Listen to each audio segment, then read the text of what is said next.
entered the room, I'm Carol Ritchie, and I'm the Executive Director of the EUROPARC Federation, and I'm going to be chairing the webinar this morning.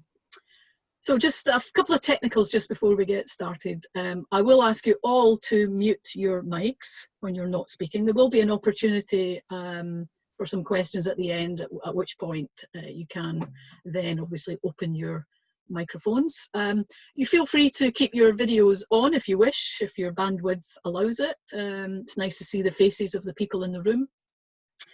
But similarly, if you prefer to have your video off whilst you're listening to the presenters or watching the presentations, again, very happy for you to do that. A couple of other just little technical things. I've already mentioned the chat. Again, many of you are familiar with that. Feel free to pose questions there or comments there. My colleague Teresa will be monitoring the chat and will be gathering questions and points for the panel discussion towards the end of our webinar this morning. So again, feel free to put your comments and questions in the chat box. I will ask you, I know it's very tempting when the Zoom room is open to start clicking on the buttons, but I really would ask you not to do that. Please don't click on screen share.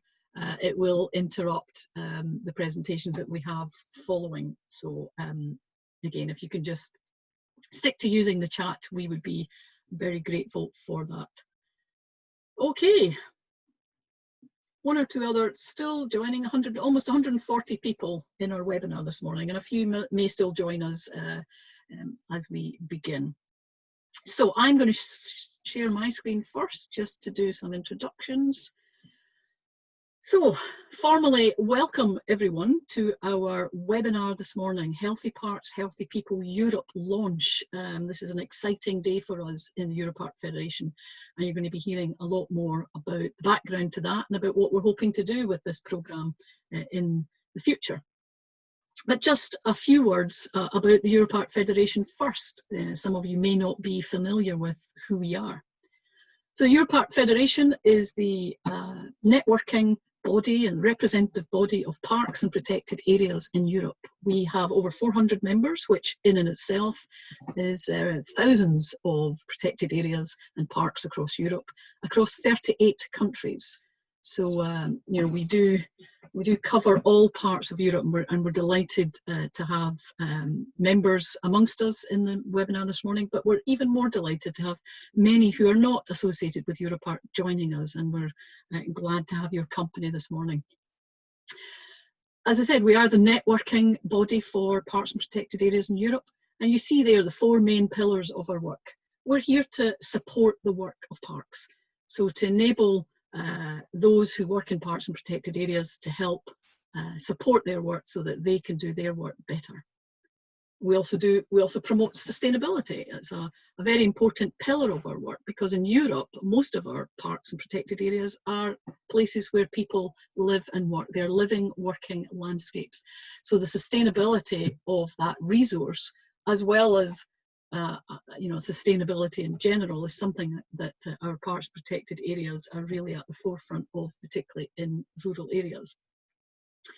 And we do all of that by bringing people together. And of course, in recent months, but even before that, EUROPARC was very much at the forefront of bringing people together virtually. And here we are, we do it almost on a daily basis.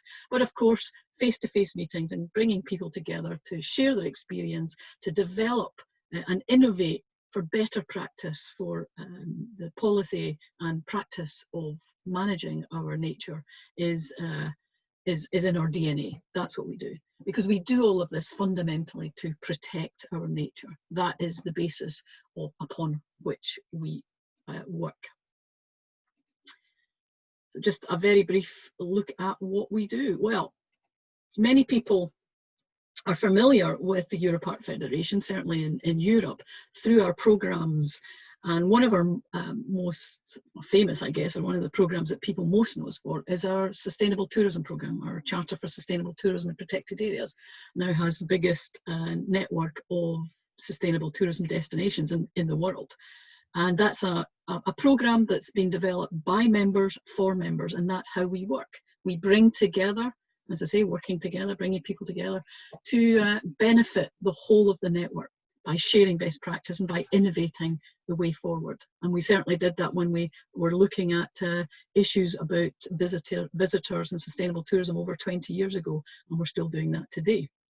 Transboundary parks. Again, in Europe, we have over, you know, potential for at least 300 connected parks across our multiple borders. And that takes a very special programme and a very special partnership to enable parks who are working across international boundaries to share the management of that resource. And again, that's a programme we've been working on for many years. Our Junior Ranger programme, both our Junior Rangers and our Youth Plus. Our Junior Rangers, we have over 5,000 young people involved in Junior Ranger programmes across Europe. And our Youth Plus programme, especially for those grown-up Junior Rangers who still want to be involved and be advocates and be ambassadors for parks and protected areas in Europe. And I'm just going to come out of that. And to make sure that, that they still have a role to play in our protected areas. And then, of course, today we're going to launch a new programme, our Healthy Parks, Healthy People Europe. I'm not going to say too much about that because you're going to hear all about that in the rest of the webinar. But again, something we have been working on for a couple of years. It's not been something we've just developed as a result of the COVID pandemic. It has been something that we have been developing over a number of years, and we're very delighted to have the opportunity to share it and launch it with you today. So with that in mind, we wanted to just find out a little bit about where you are. I don't mean where you are literally, we've already discovered that in the chat, but certainly to discover a little bit about your thinking on these areas. I'm going to hand over to my colleague Joel Eriksson, who's way up in Lapland in Finland, right up in the northern parts of Europe. And he's going to share, have us all do a little bit of a participatory exercise by sharing a little bit of a Mentimeter question to us. So, no, Joel, I'll hand over to you.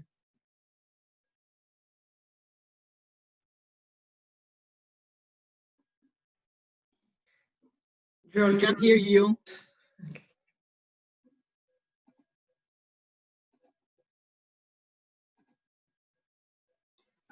Can you hear me now? We can, yes, thank you. Can you see my screen?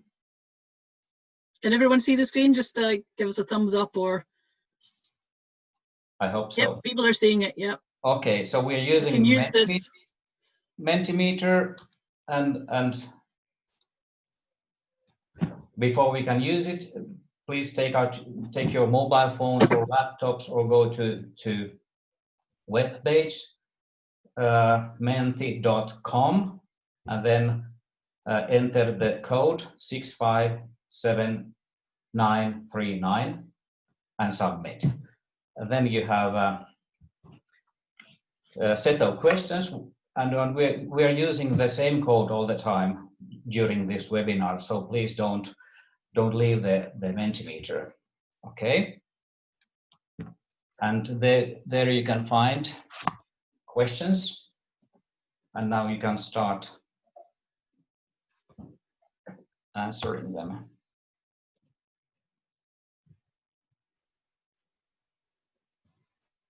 Put the code up on the chat as well if anybody can't see it on the screen.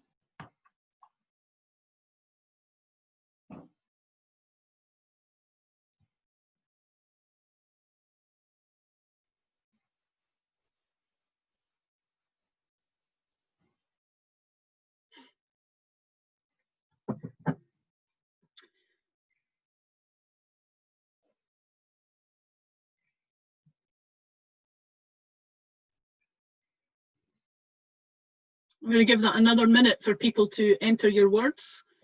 But we're already seeing essential coming out as one of the strongest elements. That nature and health and your work, and that connection should be essential, balanced, exciting, yeah, inspirational. Yeah, we've got a great combinations of words here. And of course, the bigger the word, the more people are using that. Logical, yes, it's a logical connection.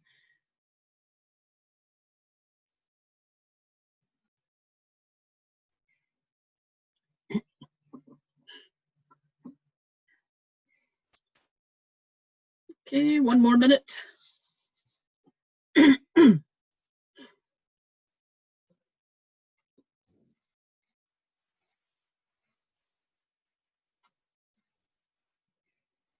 Marginalised. Yeah, there are some words there that indicate that perhaps for some people and for many, the link about nature and health in your work is not something that's a central part of your work, but it's perhaps an element that's on the periphery, or perhaps is becoming more important in your work.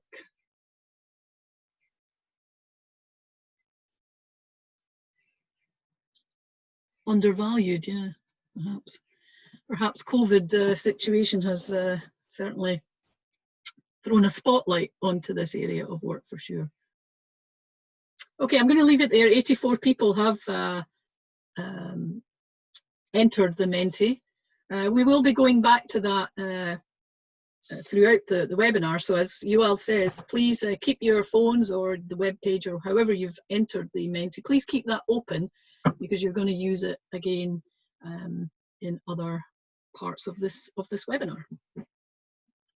So I'll give you a last chance to have a look at that, and then we'll move on to our first presentation.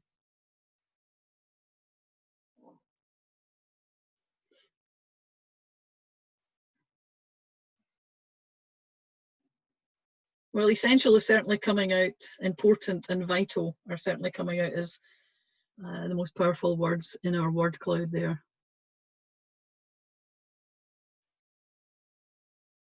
Great, thanks for that, Yuval. So I'm going to hand over for our first presentation to Carlos Castel. And Carlos, again, is a member of our Commission for Protected Health and Protected Areas inside the EUROPARC Federation. And it's been the fantastic work of that commission that's brought this programme to you today. And again, we'll hear the story of that as we go through the webinar. And Carlos, by day, is the Conservation Manager for Natural Areas in the Provincial Council of Barcelona. But certainly, from EUROPARC's perspective, he very much is a very active member of our Health and Protected Areas Commission. And Carlos, I'll hand over to you to share with us your thoughts on nature and health, particularly in the COVID-19 world, from an environmental perspective. Carlos. Good morning, everybody, or good afternoon, or good evening, whatever you were. Thank you, Carol, and I would like really, I think, to take the opportunity to, on behalf of the Commission about the incredible and quick and hard work EUROPARC, Carol, and your staff, all the EUROPARC staff have done especially these last days for a couple of years around the Commission, but the final sprint to have all the excellent materials you will see later, the brochure, the website, this webinar. So the D4 has been really incredible and really good done in terms of content and communication, dissemination, and everything. So thank you very much on behalf of the Commission and myself to this, and it's a pleasure to be able to start with this webinar that I'm sure that will be a really important starting point for the relationship among nature and health in protected areas. So we can start with the presentation, Teresa, if possible. So just to start from the very beginning, the definition 70 years old from a WHO organization that health is not just the absence of disease, but it's a global state of complete well-being related to physical, to mental, to social, to even spiritual well-being of people. So it's still this definition. It's absolutely current and actual. So we can use it nowadays. And if we take a look at the very well-known image, Teresa Policia, no, the one before, there's not, yep. These determinants of health you have already seen many times, probably, that in the very center is our genetic constituents about age and sex and all that. And all around we have different circles around us, from the closer to the other ones. So from the individual habits and lifestyle, social networks, environment, etc. And if we take a look to the next one, more than 80% of the determinants of health, Teresa, if we can move to the next one, please, are outside of medical care systems. So at least 80% and around 3/4 are directly related to our environment and our habits and behaviors that of course include our contact, our relation with nature, and with natural ecosystems. Yeah. The next one, please, Teresa. From the ecological point of view, where I'm coming from, I'll try to give this more ecological context. We used to give this framework related to what we call ecosystem services. So the ecosystem services are just the direct and indirect effects of nature that contribute to our well-being and quality of life. So in fact, ecosystem services are putting in contact this system here that are natural systems with our socio-ecological system we have here at the right. And the ecosystem services are this link from the functions and processes of natural systems related to biodiversity, production, and many ecological functions, and through 3 different kinds of ecosystem services. You already heard about this: so provisioning, regulating, cultural. What these ecosystem services are giving are benefits for our well-being, for our quality of life, and one of that, if you can just click again, Teresa, one of that are health, of course. No, just yeah. Health is one of the most important constituents of our well-being. But if you can see at the bottom of the slide, what happens is that our socio-economical, our society, our socio-economical system that are benefiting from these ecosystem services, from these values of nature, at the same time we are pressuring, we are damaging these natural systems, and we are putting in risk these ecosystem services that are basic for our health. So this is the point where we have to impact in a positive way to try to go on with these benefits from nature to our society and for human well-being. Yes, the next one, please. We can see the effect of these impacts through a very well-known index of conservation. This is Living Planet Index, measuring around 5,000 of vertebrate species around the world. And we can see that in 50 years that has been measured, we have lost around 2/3 of biodiversity. So this is losing the basis of the ecosystem services, the pieces that will give these services, that's biodiversity. And in the next one, we can see the last report from IPBES, the International Panel for Biodiversity and Ecosystem Services, showing us, this is 2019, probably you remember last year, that all the ecosystem services are decreasing, except those related to direct production of energy, of food, of water, of materials. So we are these ecosystem services that are essential for our quality of life, because that pressure that we are putting on natural systems. And one very clear example, if you want to move to the next one, is the link of climate change in the general context of global change. What we can find this impact related to rising temperatures, to extreme water events, weather events, to negative impacts of air quality on our health, causing cardiovascular, respiratory disorders and illnesses that is so well known that I will move to the fourth column that's related to vector-borne diseases. This is in many cases zoonosis, and COVID-19 is unfortunately a very well-known case nowadays. And we can move to the next one to show a little bit in detail this example of ecosystem services.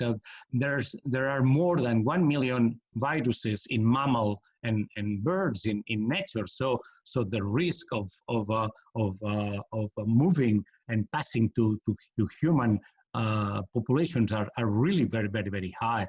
What's happening in well-preserved natural ecosystems, so that biodiversity and ecological functions are controlling the load of these viruses through different ecological mechanisms related to population control, dilution, buffer effect, etc., etc. But if we alter these ecosystems and we simplify, losing biodiversity, losing connections between species, losing ecological processes, what happens is that the vector species that usually are bats are increasing the viral load, and it's very easy that these viruses are passing to humans through normally both domestic or wildlife species like rats or like porks or like chickens, and these species are vectors that pass that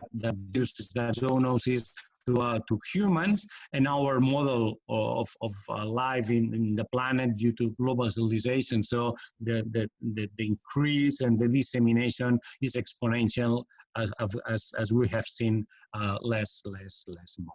Yeah. See if you can move to the next one. Just a couple of well-known examples of past years. Yeah, if you can. There was an example of two different viruses. You can move back, Teresa. There was this one. Yeah, thank you. Just a couple of examples that are well studied and well known of two different viruses 20 years ago. The first one is in Australia, Hendra virus. That case was because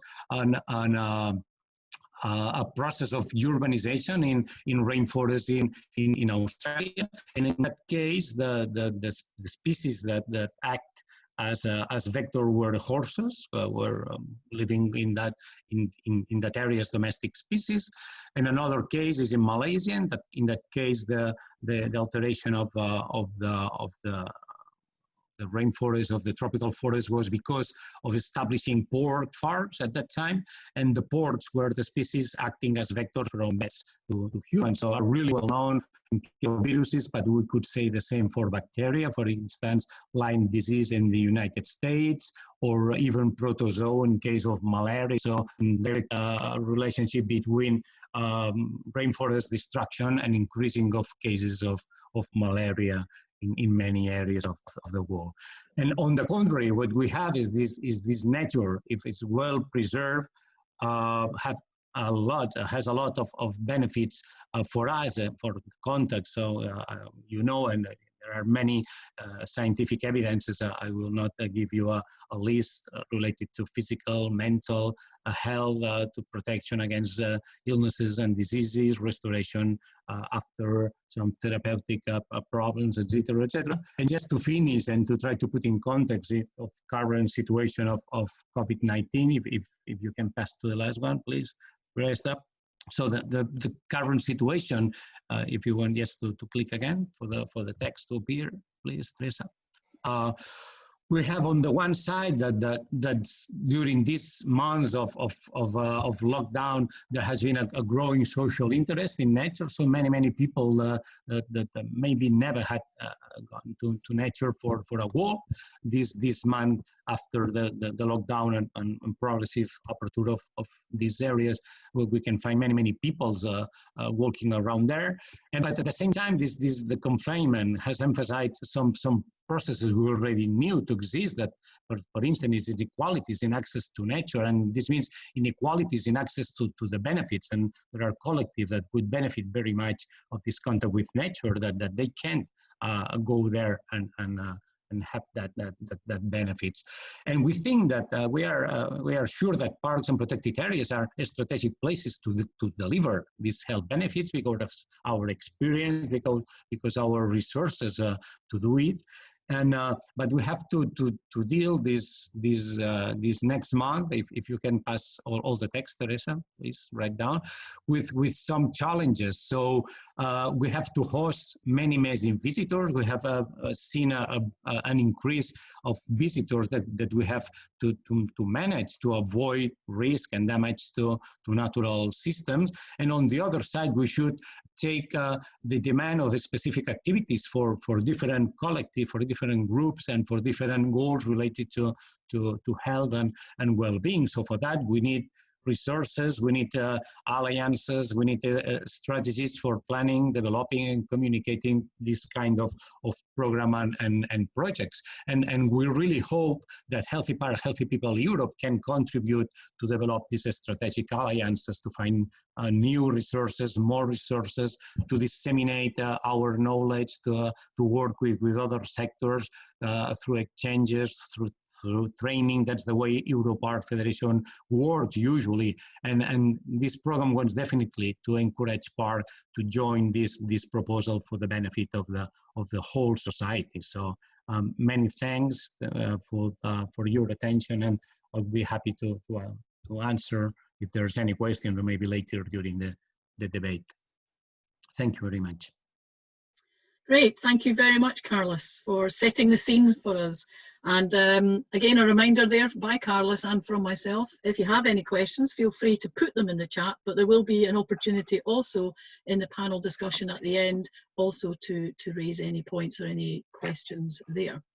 Now, just at the end of Carlos's presentation there, he mentioned the importance of alliances to help us move this agenda forward. And certainly that is exactly how EUROPARC works. We don't have all the answers, and we certainly can't provide all the solutions. We need to find partners with whom we can work to do this. And certainly in the area of health and protected areas, we must absolutely be working with various aspects of health and public health sector. So we're delighted to have Alba Godfrey from the EuroHealthNet, an organisation with whom EUROPARC is very happy to be forming an alliance, a strategic alliance with, in order to work together on nature and public health. So I'd like to hand over to Alba now, who will give us a public health perspective on this matter.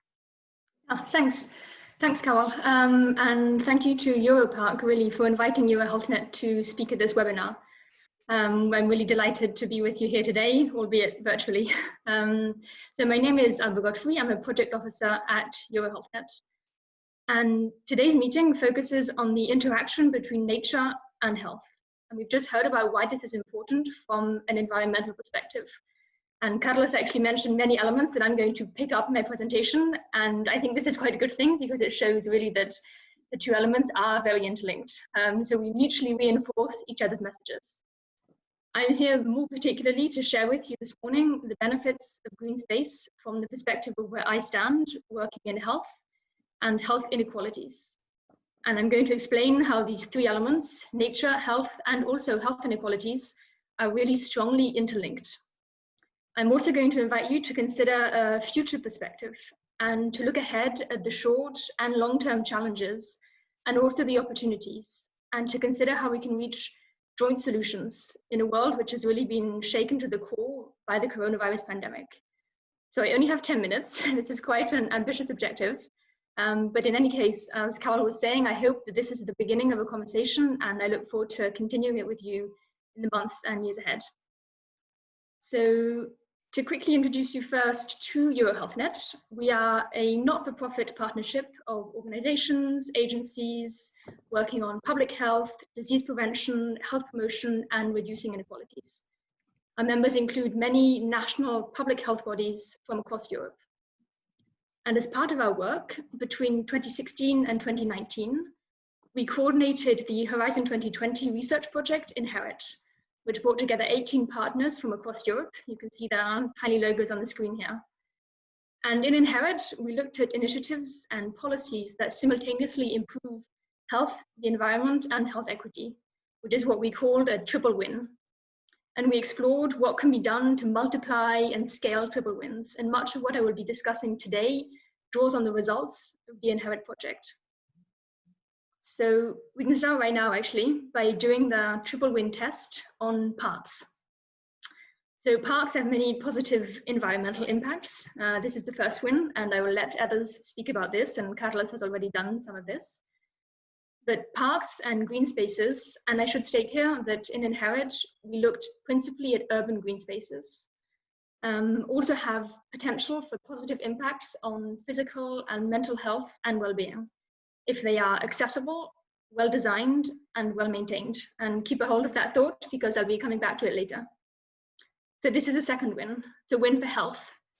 And to give you a bit more detail, I think we all know the alarming figures that globally 2 billion people suffer from the consequences of overconsumption and obesity.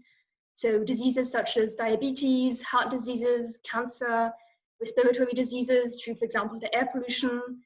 And in parallel, as many as 1 in 4 people will experience mental health issues during their lifetime. Green spaces offer an attractive environment in which to exercise, to play, to relax, and to meet people. And because of this, they can have a positive impact for a range of health outcomes, including perceived general health, but also subjective well-being, mental health, for example, reducing stress levels, obesity, cardiovascular diseases, type 2 diabetes, etc. And having a space to communicate and engage socially helps to build community capital and social cohesion. Now, of course, we can't forget that green spaces can also generate health problems, due, for example, to an elevated exposure to allergens or pesticides or excessive UV exposures. But good practice and good design can help to prevent many of these adverse impacts. And overall, it's probably safe to say that the net potential benefit of green spaces far outweighs the potential problems. So we've looked at 2 wins, environment and health. What about health equity? So vulnerable groups often have fewer opportunities to access green areas. And one really clear way to see this, at least in the urban context, is that house prices are often higher in areas in which there's more green space in the immediate vicinity. And what we saw in Inherit is that vulnerable groups are likely to benefit most from access to quality green areas because they have fewer opportunities and, for instance, do not habitually engage in physical exercise. And to illustrate this, I'd just like to share with you a short case study of an example that we analyzed in Inherit, which took place in Norway. And this is the top 3 photos on the slide. It's a 3-kilometer path along the coast amongst green and blue spaces in Norway, called the Malvik Path, created from a disused railway. It's free to use. Many efforts were made to ensure its accessibility, and all population groups were included in the planning and implementation. And since the opening of the path, research has shown that people facing socioeconomic disadvantages tend to use it more often than people with no socioeconomic difficulties. During the project, we also found that alongside low-income communities, children, older people, people with a mental illness, and pregnant women seem to be the greatest beneficiaries of urban green space. So providing and maintaining appropriate green spaces in urban areas and likely beyond could make a really important contribution to reducing health inequalities. The photos on the bottom of the slide are of different green spaces that we looked at in Spain and the Netherlands. I don't have time to go into them now, but I can maybe come back later during the Q&A. So we've seen that parks and green spaces have great potential for triple wins, improving the environment, health, and health equity. And before sharing a few recommendations on how to make sure that this triple win really happens, I wanted to talk quickly about some insights from a couple of foresight studies that we carried out, because these studies help us understand what kind of future we want to be building and some of the challenges that are involved. In Inherit, we carried out a positive visioning exercise, asking focus group participants in 5 European countries to imagine life in 2040 under 4 different scenarios. And consistently, despite the variations in the scenarios, and you can see these on the slide, that they had very different elements driving them, but across all 4 scenarios, people commented on and really appreciated and valued having quality green spaces. And more recently, just last week, EuroHealthNet carried out another foresight exercise with our members across Europe. And we asked them to anticipate and to rank the main challenges and opportunities they foresee arising in the coming years in light of the coronavirus pandemic. We're still busy analyzing the results, but something that came out really strongly is the fact that COVID is foreseen as having a serious negative impact on population mental health. It's also foreseen that health inequalities will increase in the coming 5 years, that the number of people who are overweight will also increase. And adapting to climate change was ranked as the top long-term challenge. And in all of these instances, mental health, health inequalities, obesity, climate change, green spaces have the potential to have important positive contributions. So what these foresight studies show is that green spaces can be very important to the pandemic recovery and to building a more sustainable and healthier future. And to finish, I'd like to share with you some practical recommendations on how we can reach this potential. The recommendations come from the Inherit Policy Toolkit. I really invite you to look at the toolkit itself because it contains many concrete examples and a lot more detail than I have time to go into now.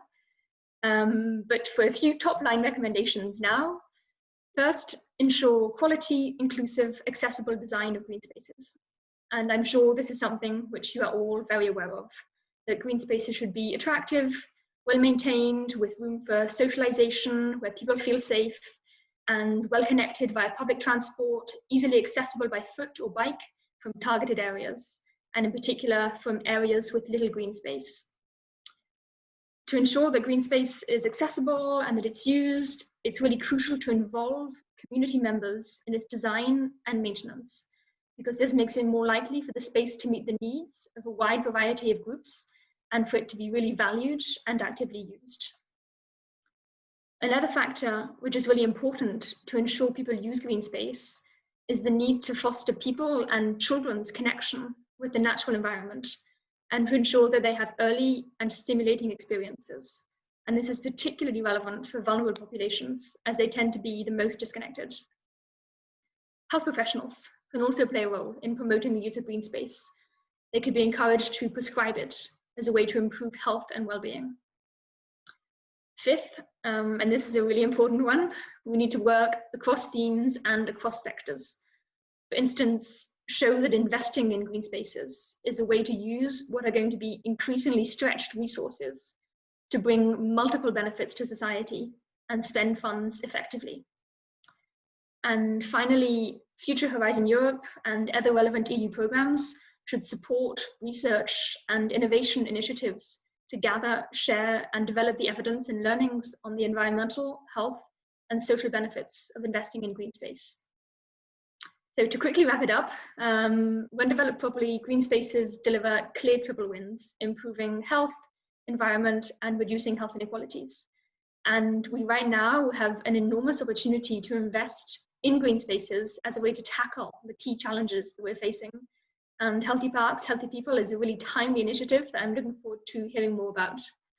On the last slide, which perhaps EUROPARC could share with webinar participants, there are a few resources linked to what I've been discussing if you'd like to find out more.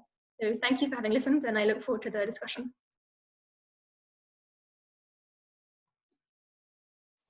Thank you very much, Alba. That was excellent. I think we're all keen to make sure that we're part of that triple win.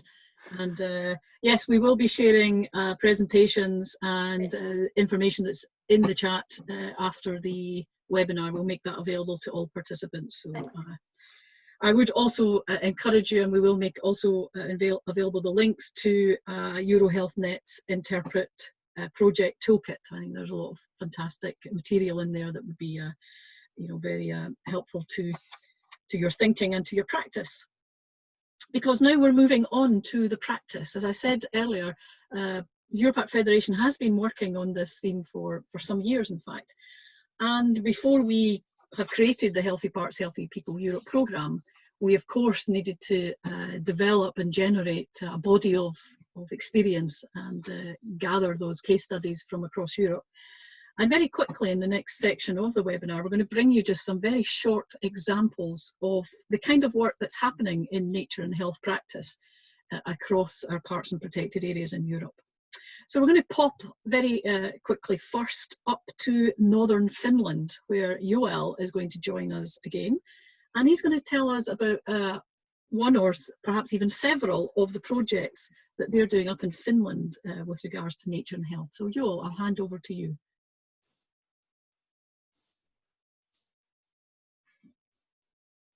Thank you.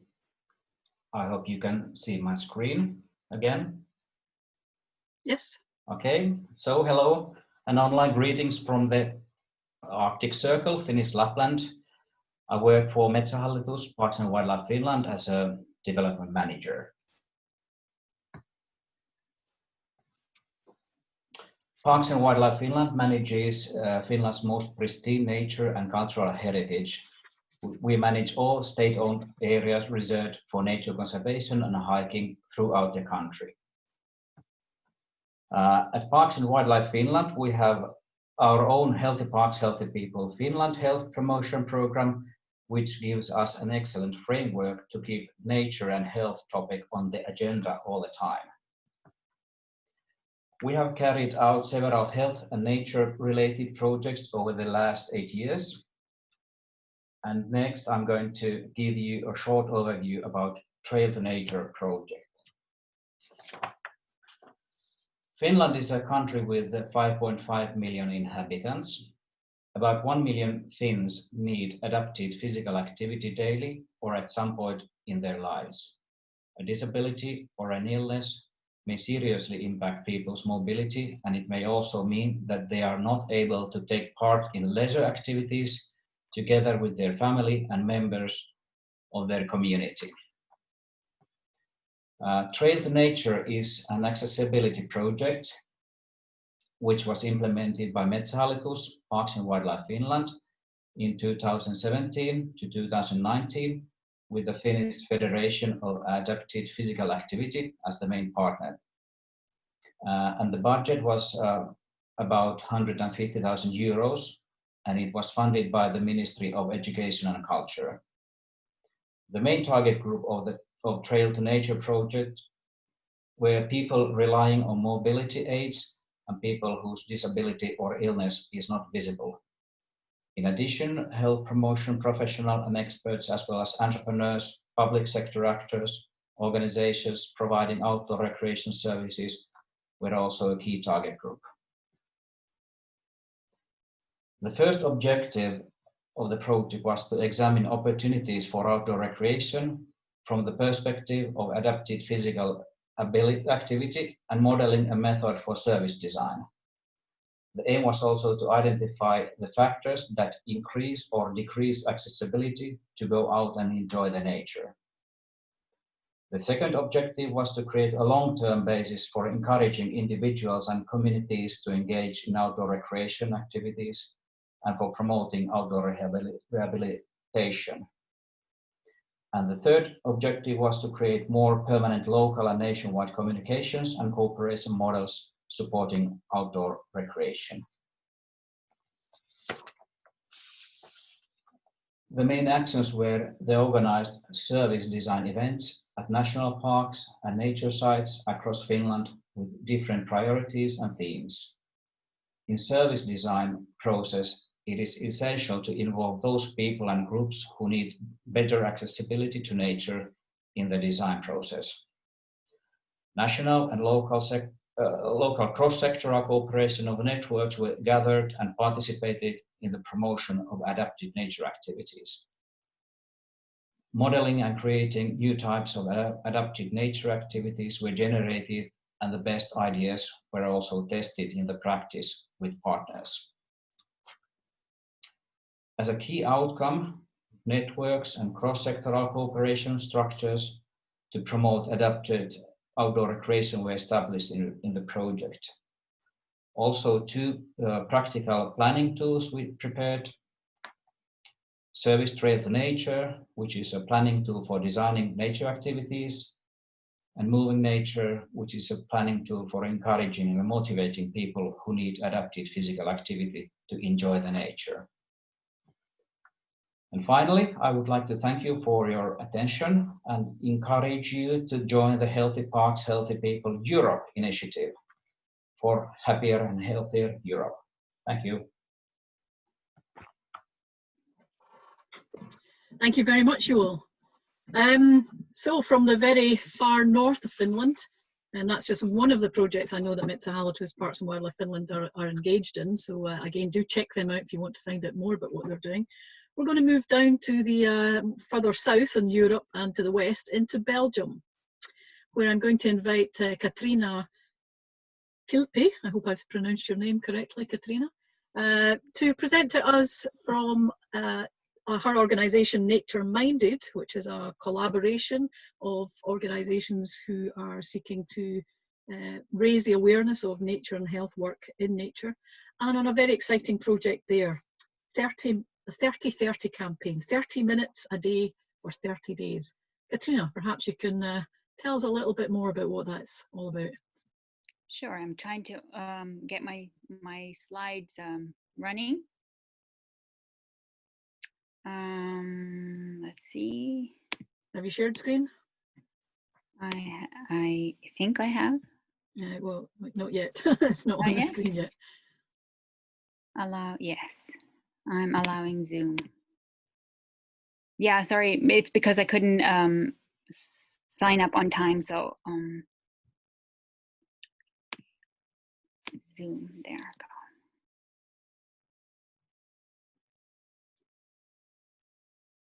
Oh, I have no idea how to how I can now. Katrina, if you could maybe liaise with Teresa on that, and we'll move on to our next presentation, and we'll come back to you. So hold that thought, everyone. You're going to find out even more about 30-30 in a few minutes. So if you could maybe just do a PM with Teresa and see if she can help you to get your slides up. In the meantime, I'm going to move to Scotland, to Bridget Finton from Scottish Natural Heritage, and also a member of the WCPA IUCN group on health and well-being, the advisory group there. And thank you to Joe Hopkins, I know who's joining us, who's the chair of that group, all the way down in Australia. But at the moment we're staying in a very, let's say a very green and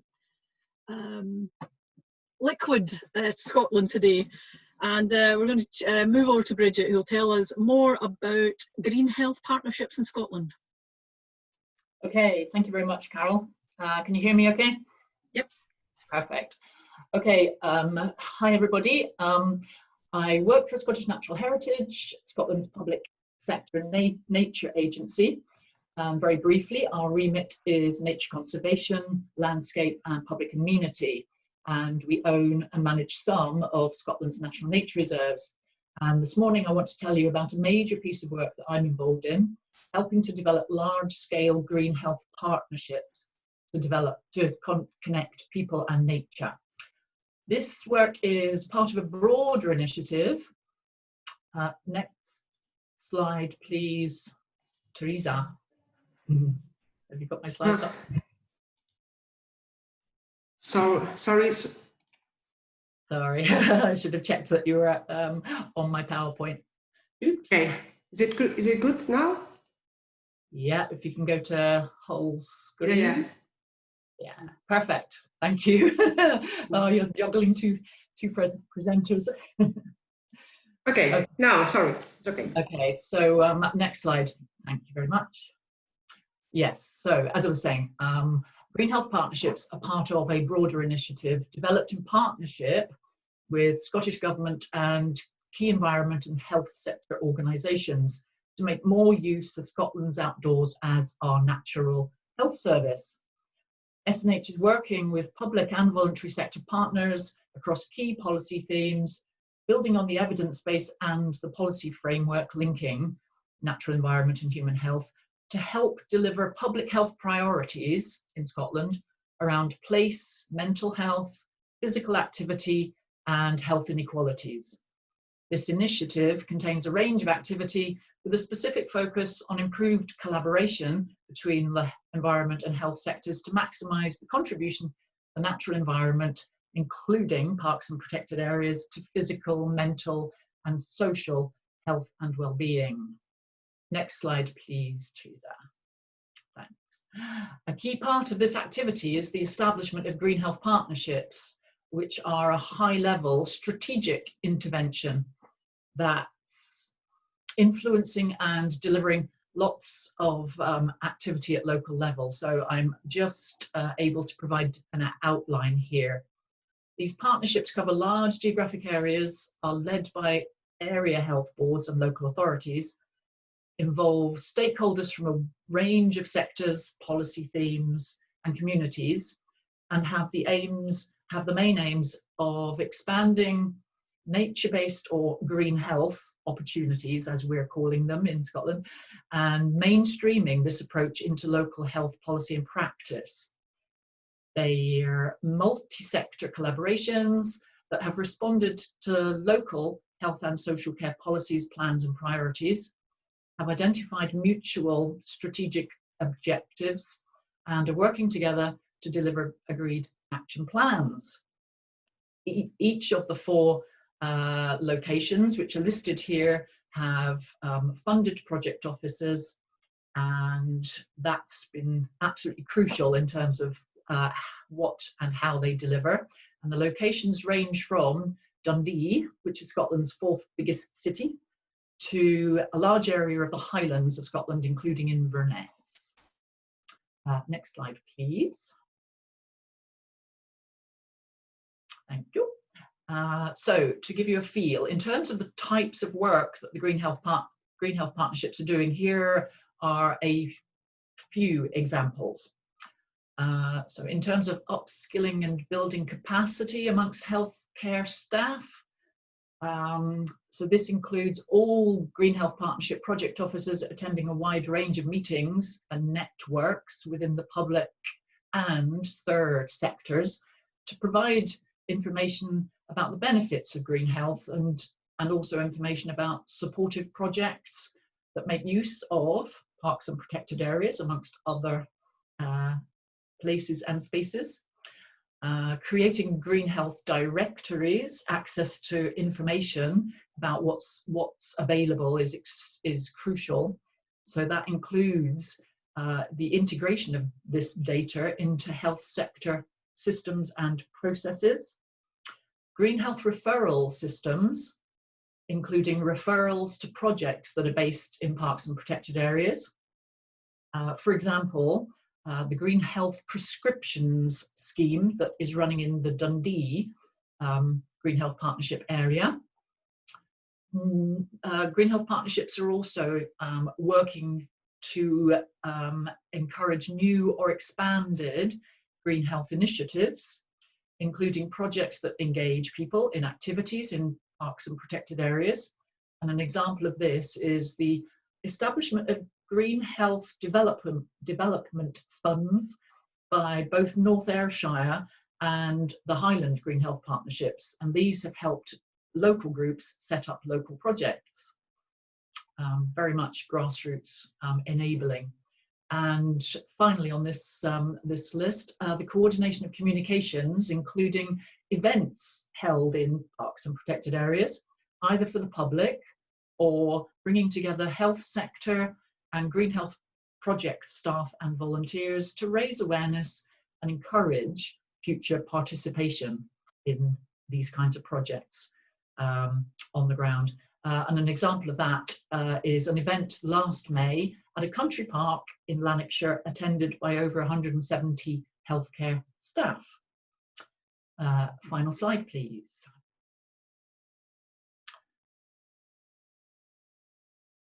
Thanks, Teresa. On this slide, these are some of the key outcomes already demonstrated in these 4 area partnerships. In particular, I'd highlight the second last one, closer partnership working between health and environment. And I think reflections to date are that within the health sector, the partnerships have certainly raised awareness of the untapped potential of nature, the contribution that nature-based solutions can make to health improvement, and very, very much the need for more joint working. And those involved in managing parks and protected areas welcome the opportunity to show how valuable their sites are in responding to social needs, which, as has been covered by Alba, in turn contributes to addressing broader issues of biodiversity loss and climate change. More and more, we are certainly learning to speak each other's languages. Final slide. Thank you, Teresa. So just to show you where you can get further information. Oops. Yes, here we go.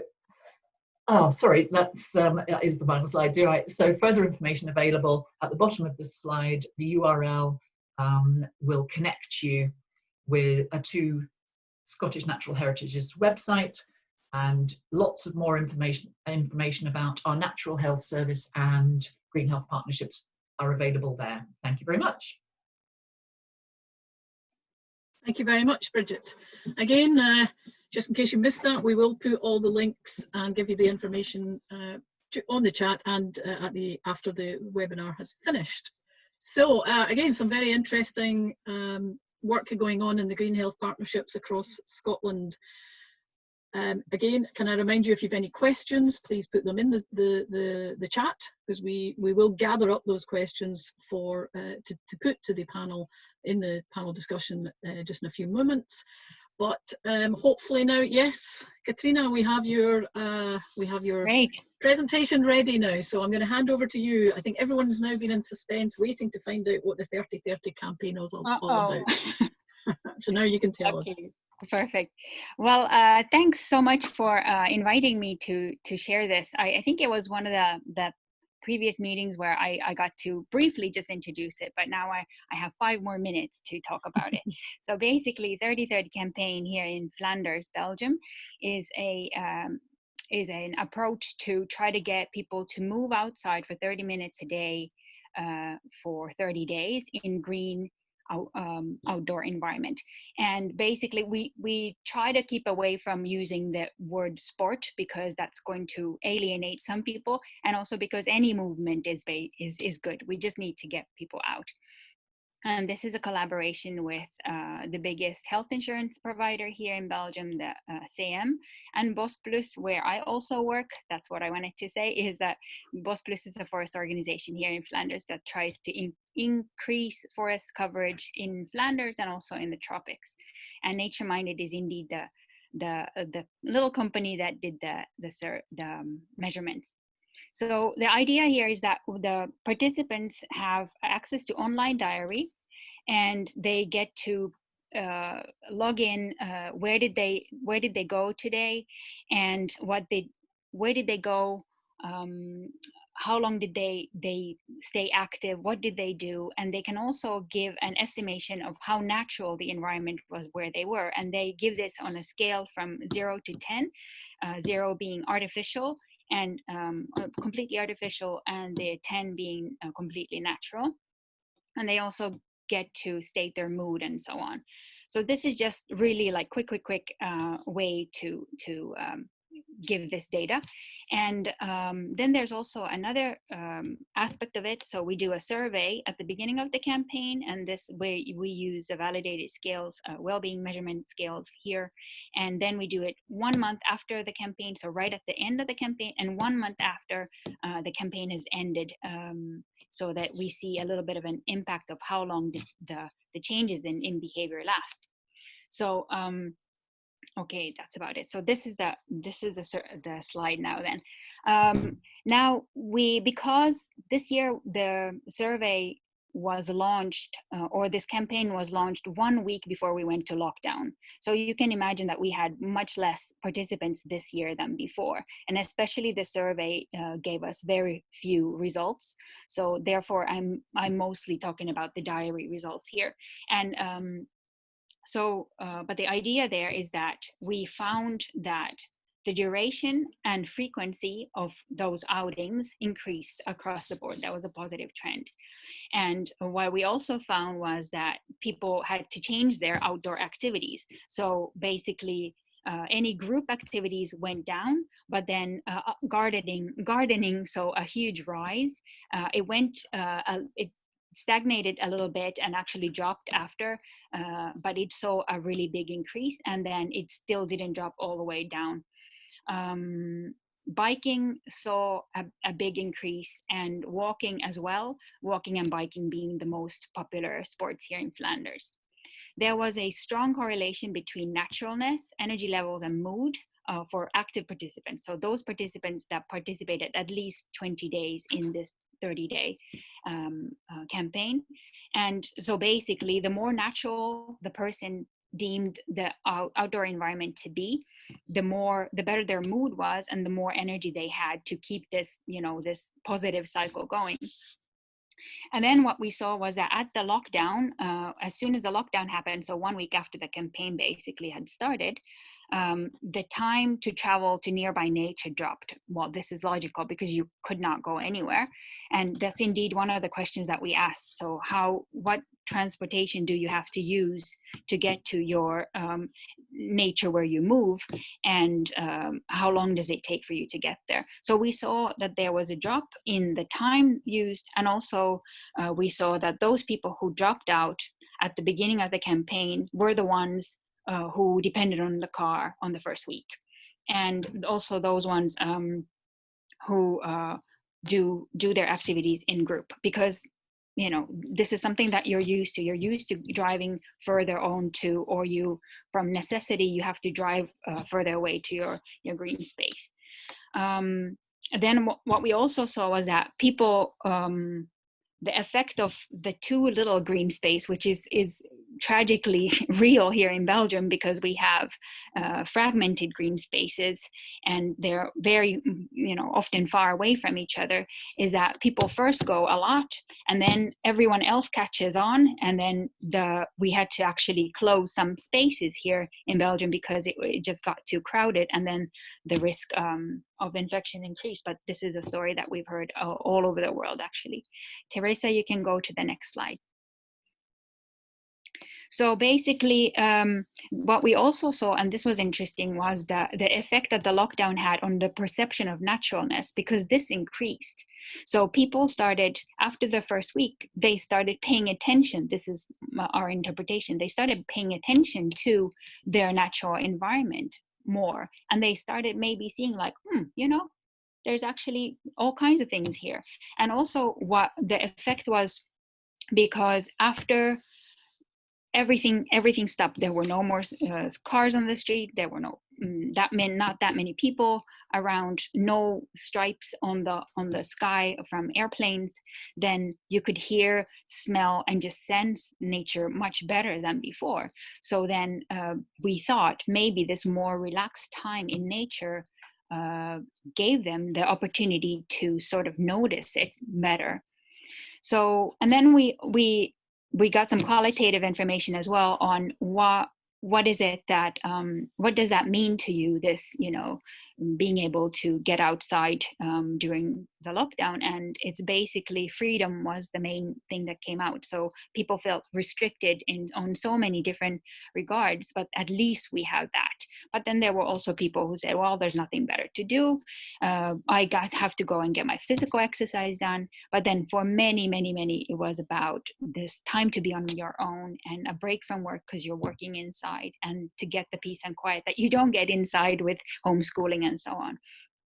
So just this is really long story short, but it's really essential, the access to nearby nature for health, and that comes back every year for us in this campaign, but this year it was somehow even more pronounced. Thank you. Katrina, thank you very much for bringing us right up to date in terms of what's happening or what has been happening in the last few months with regards to COVID, but certainly the 30/30 campaign is something that EUROPARC is particularly interested in, and something I think we would like to multiply up across Europe, and others can take it up across the world. Great idea there. So we've shared with you just some of the case studies, some of the projects that's happening in our parks and protected areas across Europe. As I mentioned, we had been working on this for some time, so please feel free to go onto the EUROPARC website, onto our knowledge hub. There's a whole section there on health and protected areas, and you'll find loads of other case studies there. But we thought, just whilst we have you here, we'd also like to find out a little bit about what you are doing. So I'm going to hand it over to Joel again. So again, if you can have your phones ready, we're going to ask you to take part in another Menti question. So I'm going to hand over to Joel to share that with us.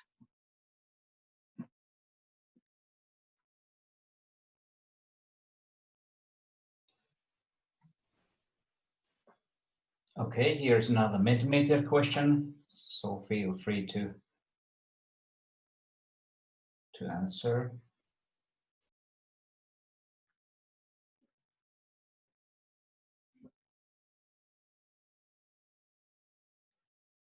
And all those little dots are you answering.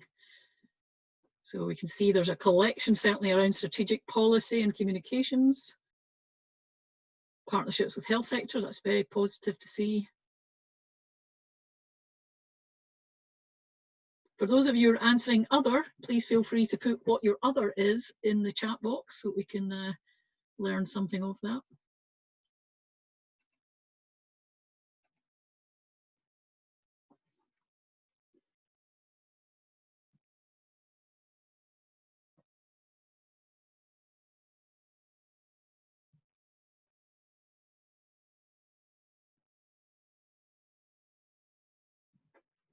Well, we're certainly doing a lot of communicating about nature and health, building some partnerships, some other scientific research. Yeah, thank you, Sandra.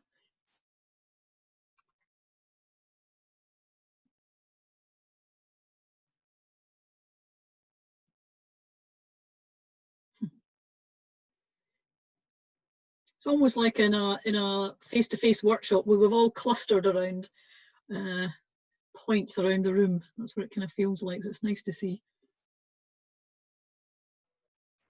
Are there any other things under the other category that people could share with us? What you're doing if you feel it doesn't come under one of the other categories?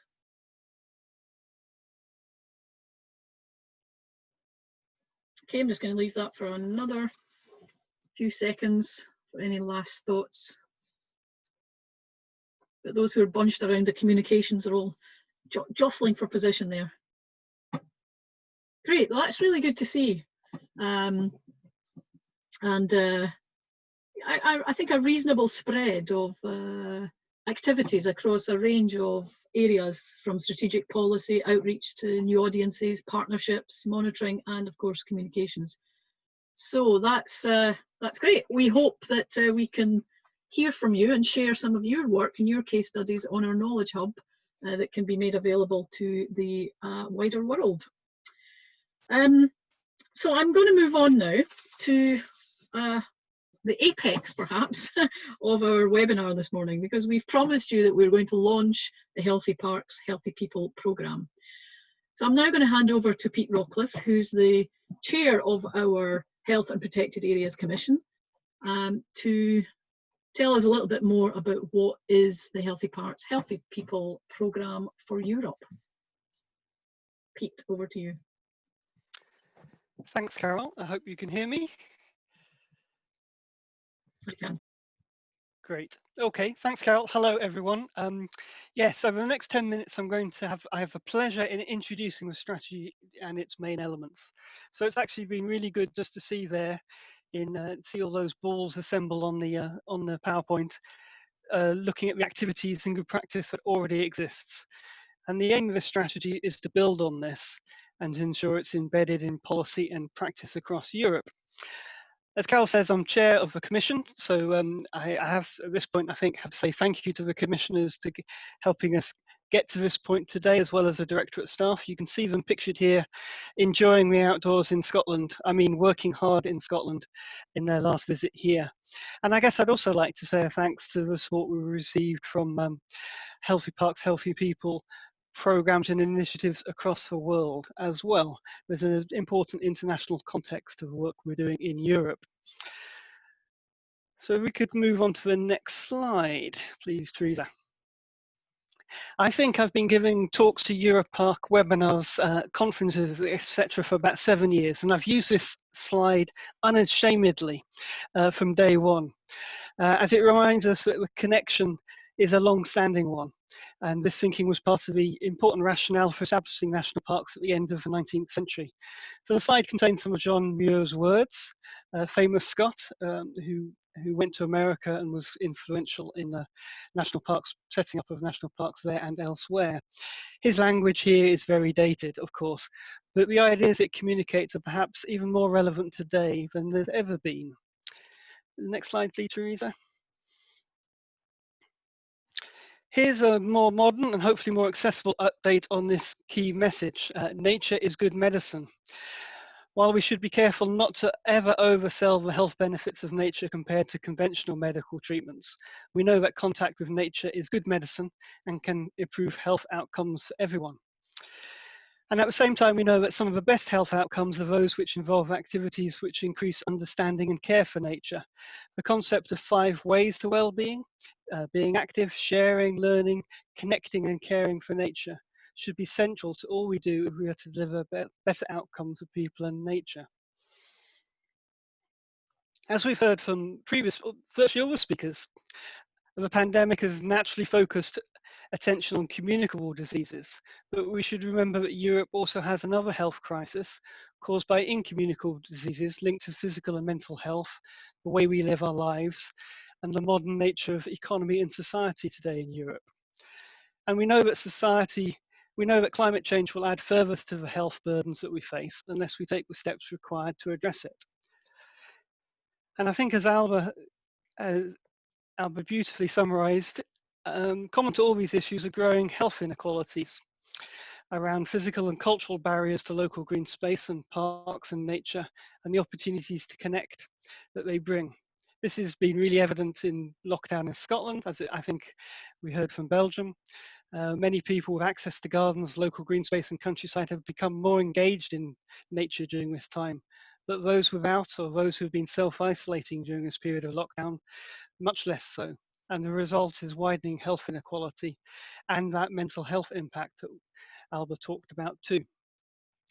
So to address the challenges we face, the call for health in all policies also needs to be matched by the call for biodiversity and climate change in all policies. The HPHP Europe strategy that we're launching today seeks to do this in practice. Next slide, please.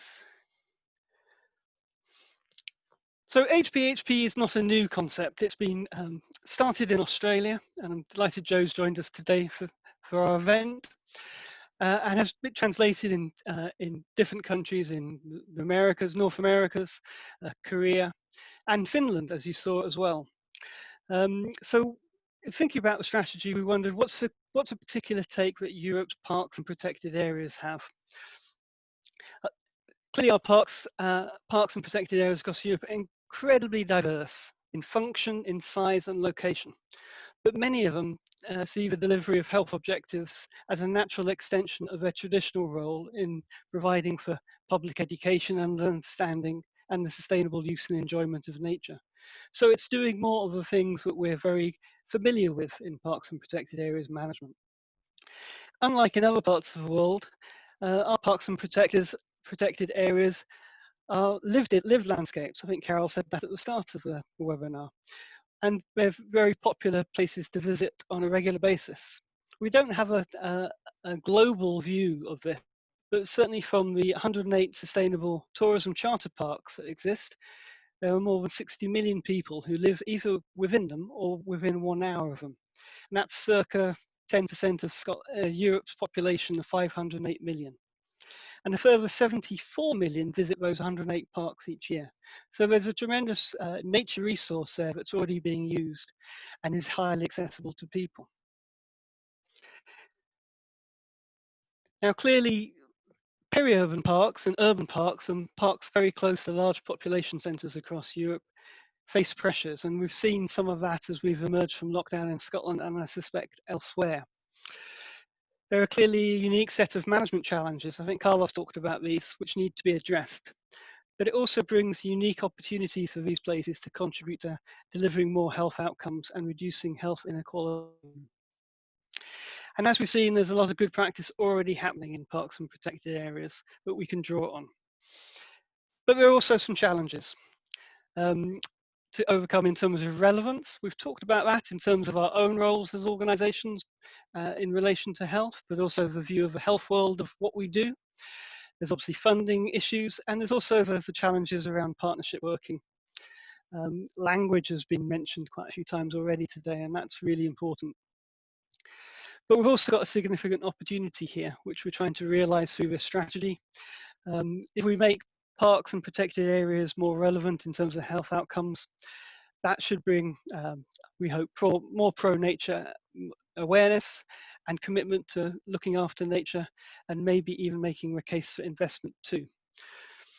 We've been collecting in the Commission case studies of good practice for over 5 years now, and we've collected nearly close to 20 now, and that's a very small slice of the activity and work that's going on across Europe's parks and protected areas.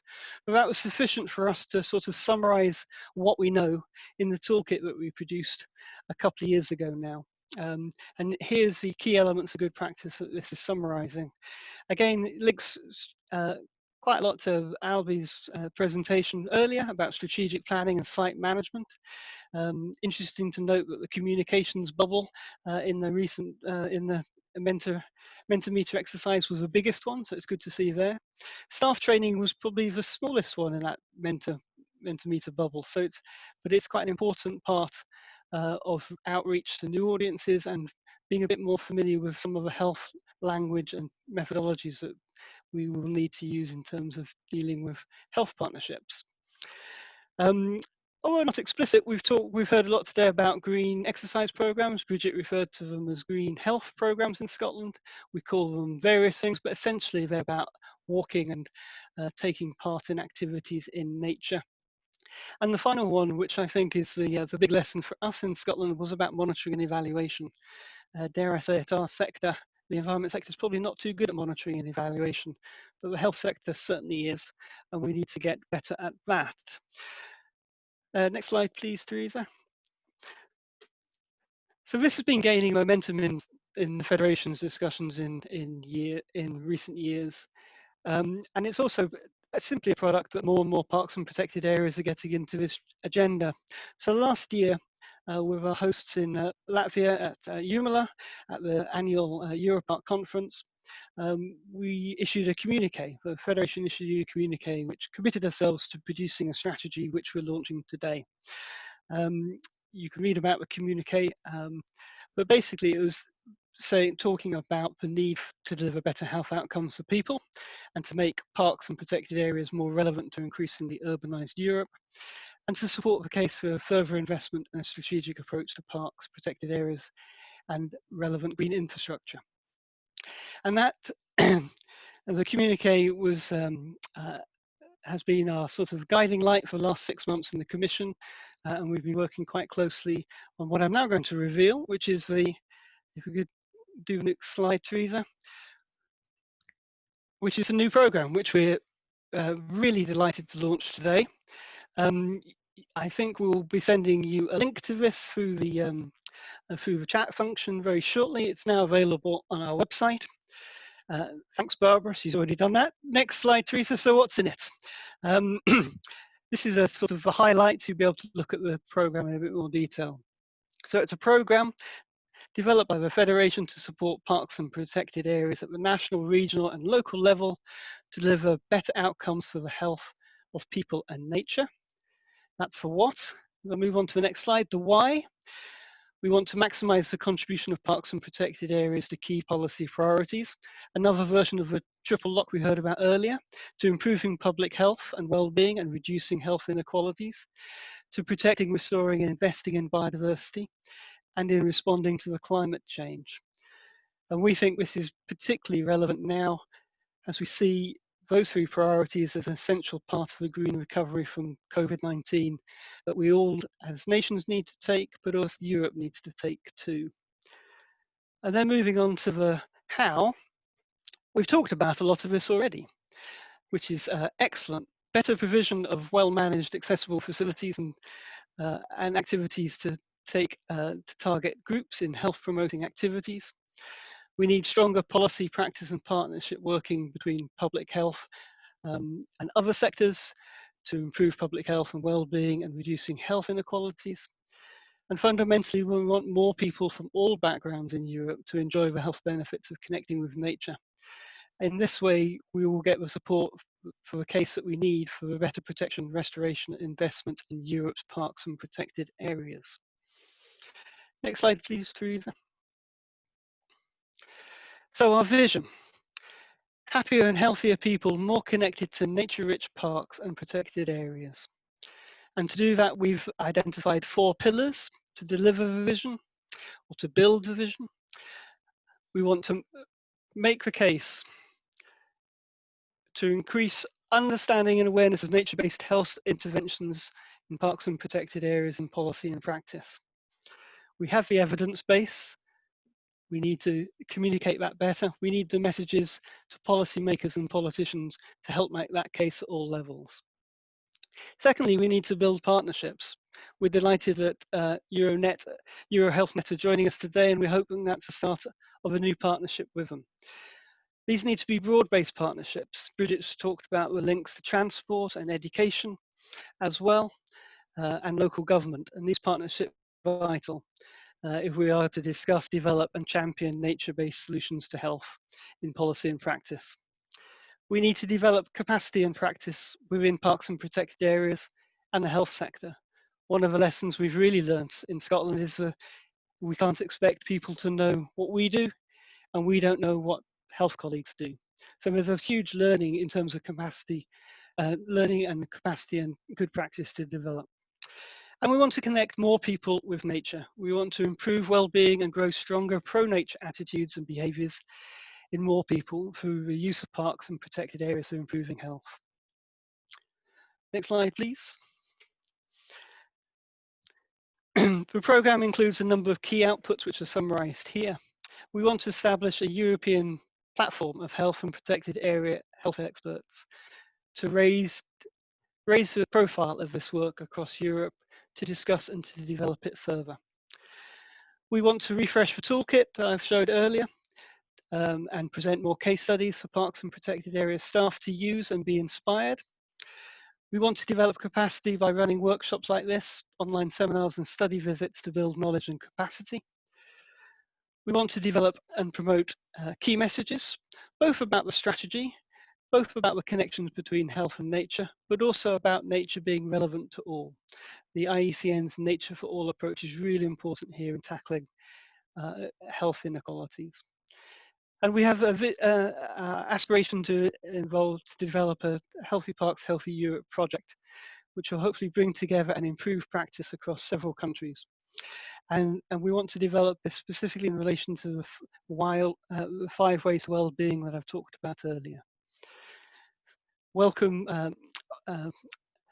offers of contributions to that project and the other elements we talked about there. So the final slide, a call to arms. Join us in helping make Europe a healthier, happier place. We want you to join us to help champion Healthy Parks, Healthy People Europe in regional, national and European policy and practice. We want you to help us promote a Nature for All approach in the work that you do, to help attract new audiences to parks and protected areas and help reduce health inequalities. We want people in all organisations to invest in programmes and projects in parks and protected areas that support public health outcomes. And finally, we want to work together and we want to stay in touch. Thank you for listening. Pete, thank you very much. So that's it, guys. We're up and running. Healthy Parks, Healthy People Europe is there. Barbara's already shared the link with you. Please feel free to pop onto our website and see the programme there, as well as onto the toolkit and to our knowledge hub. But this is really just the start of the journey. We've done the thinking, hopefully. We've done the talking. It's now time to do the doing. And to help us just think of the way forward, we first of all, again, want to invite you for the last time to share in a final Mentimeter, just to give the panel an opportunity to gather their thoughts before you start to ask them some questions. Given that we've now launched the programme and we're looking for support and action, I'm going to hand over to Joel for the final Mentimeter question. So here it is.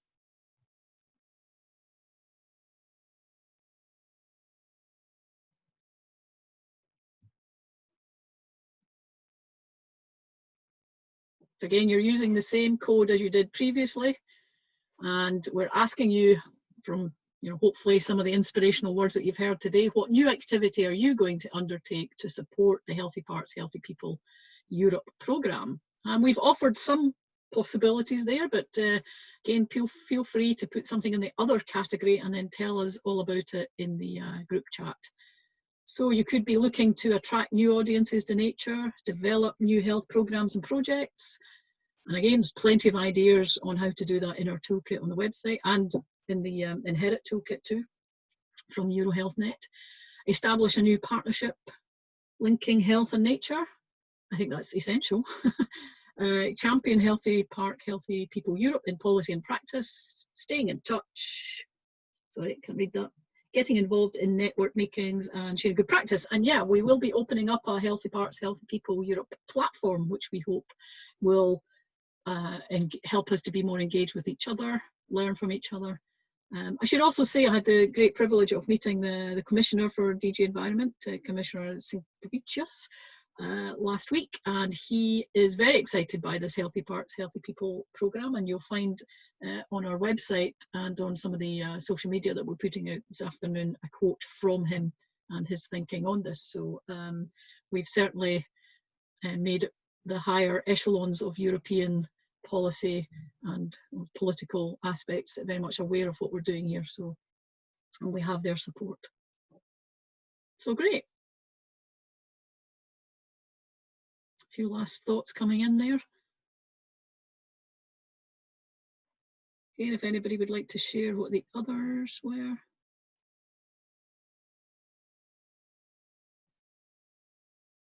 Forest therapy days. Yes, we have, EUROPARC has made links with the sort of forest therapy community in Europe, and we have been in discussions with them about some mutually promoting each other's work. So that is definitely an area for further development. Okay, last couple of thoughts just coming in. You can do more than one, I think. Great. Okay, thank you very much, you all. Again, we'll share the final responses to all of those Mentimeters at the end. But for the time being, we still have 20 or so minutes left. So I'm going to hand over. Well, I'm going to speak to our panel now. Our panel will be composed of our speakers, but I'd like to invite one special guest onto our panel. One of those other partnerships that EUROPARC has formed is with the European Network of Outdoor Sports. We've had the privilege of working very closely with them over the last few years. And I'd like to invite Mike McClure from ENOS, from the European Network of Outdoor Sports. Maybe, Mike, you'd like to introduce yourself and ENOS just for a couple of minutes before we form the panel discussion. Mike. Thanks very much, Carol. Yeah, I'm speaking to you from a very wet and windy Northern Ireland. That's where I'm based, but I'm currently the chairman of ENOS. ENOS was set up in 2013. It's a relatively young network, and it was established really because no one was representing the range of outdoor sports at a European level, and that's why the group came together. It's made up of a very broad range of organizations, from policy organizations, local and regional authorities, academic institutions, federations of sport and outdoor sports, but also grassroots sports organizations. And I noted that one of the things that was mentioned, well, two things that were mentioned. One was that this is now about doing, and that's something that ENOS is really interested in through our grassroots organizations, to actually make things happen at a local level. But also one of the things that was mentioned by Katrina, I think, was that maybe sport isn't as inclusive, the term sport, and people are using the term activities now. And I guess one of the things we want to do in ENOS is showcase the Council of Europe definition for sport, that it is accessible to all and it is open to all, and it's about the very broad range of activities that can be included in sport, and particularly in outdoor sports. And we believe that outdoor sports are a low-cost, low-risk opportunity for people to engage with nature. And maybe through the question time, we'll talk a little bit more about some of the projects we've had to showcase that. So I'll keep that brief for now, Carol, but that just gives a little bit of brief introduction about who we are. Great. Thank you, Mike. So I'm going to ask Teresa, first of all, if just to identify perhaps some of the questions that have come up through the chat. So maybe if there was some themes emerging from some of the topics in the chat. So I'm going to put, we'll put this question, first of all, to the whole panel, so anyone feel free to jump in. And then afterwards, I will be asking for questions from the audience, from you guys. And if you need to, if you want to ask a question, I need you to do that in two ways. Sorry for interrupting you right now, Teresa. I thought I'd better explain the ways of doing. You have two ways. In the bottom of the Zoom page, you have the buttons at the bottom, and one of them is the reaction button. And we find by just doing that, by putting your thumbs up, it means I can see you a bit more easily and know that you want to speak, and then I will call you to speak. The other way of doing it is I need to have you know, two sets of eyes functioning together. Is I think you can put your hand up in the participants list too. I don't have that open right now, but I will open that for you. But yeah, if you could just identify that you do want to make a question to the panel so that I can call you to speak. But first of all, Teresa is going to gather some of the questions that have arisen in the chat. There are many, more than questions, also comments, especially coming from Monica Tata, who is the winner. She stresses the need to have healthy soils, not healthy natural capital, to have then a healthy life, healthy food, safe water. And she's also then claims about what about the responsibility of people polluting. So you know, she's very much asking for our view about policies. And then, and also she stresses the individual impact that every one of us does with our decisions, with our everyday decisions about consumption. Then, so if anyone has any answer to that? So anyone on the panel, so that's Pete, Carlos, Bridget, Katrina, and Mike, of course. Would anyone like to respond to Monica's comments? And I've got to scroll 160 odd people to find out if anybody wants to speak. So if you guys can take that, please, Pete. I'll jump in if you want, Carol. I think Monica's raised a really important observation about the thrust of this strategy and the wider work that parks and protected areas do. And it's certainly not an either or. I guess in Scotland, we've been thinking about this in terms of nature-based solutions. And I think Carlos also talked about ecosystem services and the benefits that provide for health and well-being. So parks and protected areas do a whole variety of things. So the focus of the strategy is around specific health outcomes and reducing health inequalities from a public health perspective. But yeah, that wider role of parks and protected areas and nature is really, really important and is part of the context within which parks work in and deliver as well. Individual responsibilities. I think we all are driven people, and we all have a set of values which is very pro-nature. So yes, they are really important to us. I guess my observation there would be we need to understand where other people are better and relate to where they're coming from better as well. One of the challenges I think we've noticed in Scotland as we come out of lockdown is, I guess, littering and antisocial behaviour seems to be on the rise. Now, why is that? We need to unpack that, and we need to work out how to bring people to places in a way which allows them to enjoy them, but not to. So yeah, there's a real live issue there about personal responsibilities post-COVID, I think. If I can just jump in as well on that, on the individual responsibility question. In Inherit, we worked a lot on behavior change as well. So on how to encourage and engage people in changing their behaviors. And it's definitely a difficult kind of thorny topic to address.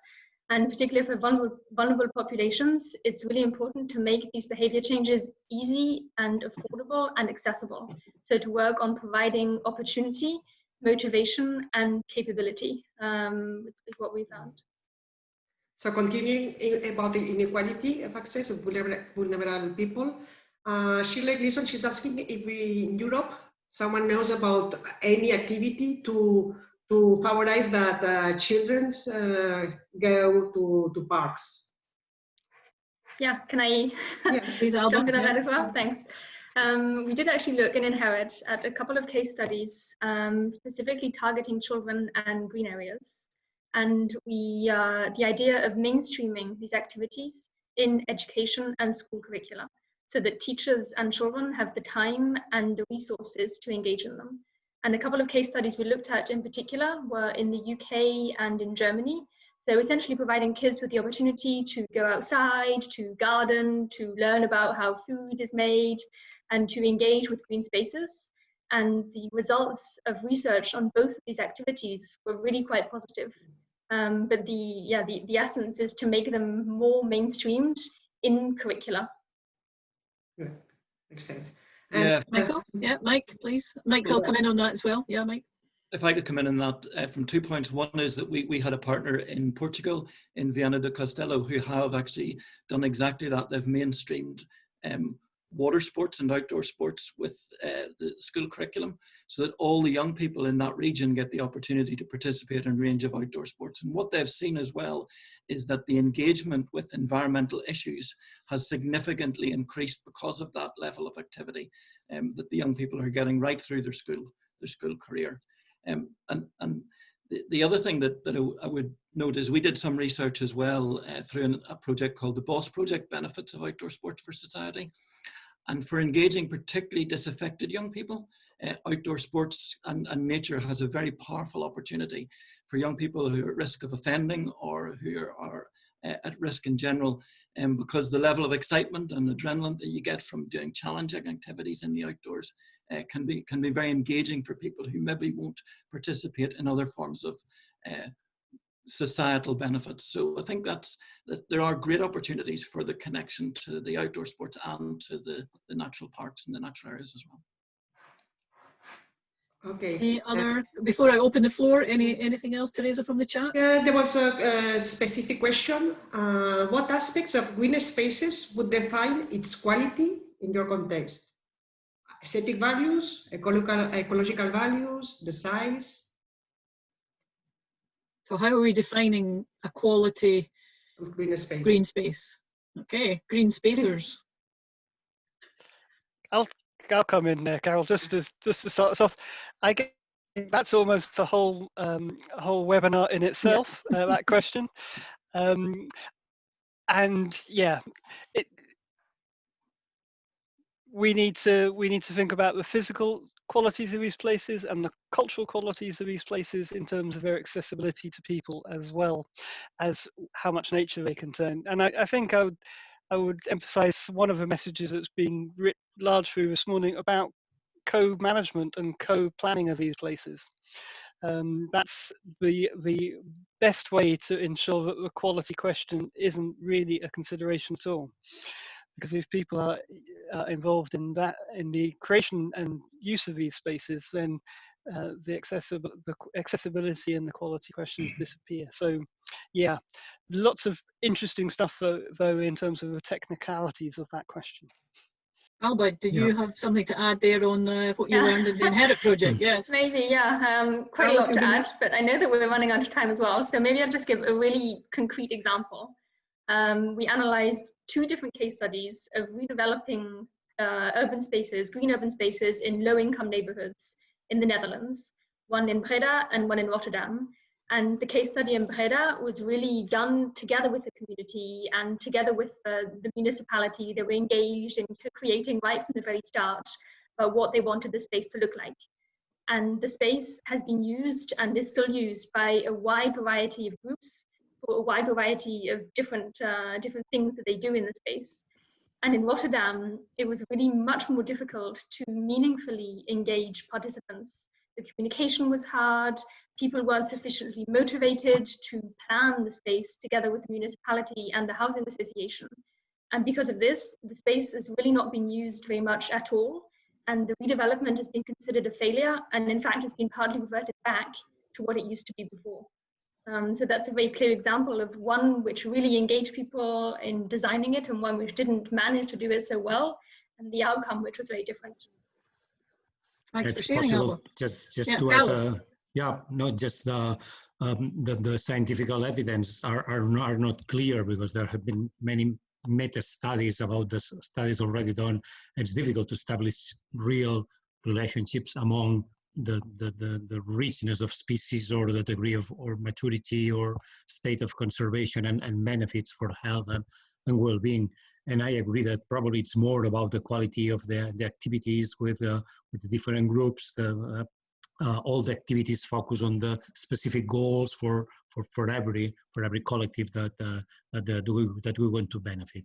And just to add that if somebody's interested, we have a very nice example of how to link children and young people to parks through curricula. In high school, there are some credits that must be done outside of high school, and we have a program that we link with activities in protected area related to outdoor sports, to volunteer, and it's a very nice way to engage families as well through teenagers and it's really an easy project. If somebody's interested, we'll be glad to tell more. And thank you. Of course, EUROPARC, we have our Junior Ranger program and our Youth Plus program, so Yeah. feel free to find out more about that. And if you don't already have a Junior Ranger program in your area, we'd be delighted to help you set one up. Sabina, I noticed you had your hand up. Do you have a question for the panel? Yeah, I find out in my project that it's not to show the quality of the nature, like more that people every day be in nature, like going to their work, like they be in a green environment. So we really find out that for in my area, that's better for people than the words of, like, it's also green area, but it's farming land, but green, and people like that very much. We found out in a survey we did. Okay, anybody else got a question or a comment? Yeah, I just have a quick comment really on that, and that's about accessible green space. I live in an area where there's a lot of farmland, but it's not all that accessible to the local community to get into it. So it's green, but we don't have much access. And I think one of the things that has come up in studies that we have done in Northern Ireland, and actually in other parts of through ENOS as well, is that the quality is important, but actually the accessibility is more important. So just having an area that is near to where you live and where you can access easily is a huge important issue. And so creating accessible green spaces for local communities, doorstep opportunities where you don't have to travel long distances. And that came out really powerfully through the whole COVID thing, where some countries are allowed to exercise locally, but you weren't allowed to travel.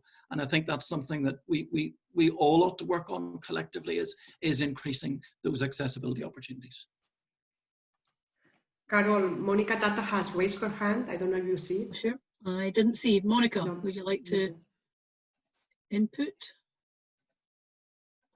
Yes, I would, if I may. I would start speaking now if you can see me. So can you hear? We can't see you, but that's not a problem. Just if you can hear me, it's okay. Sure.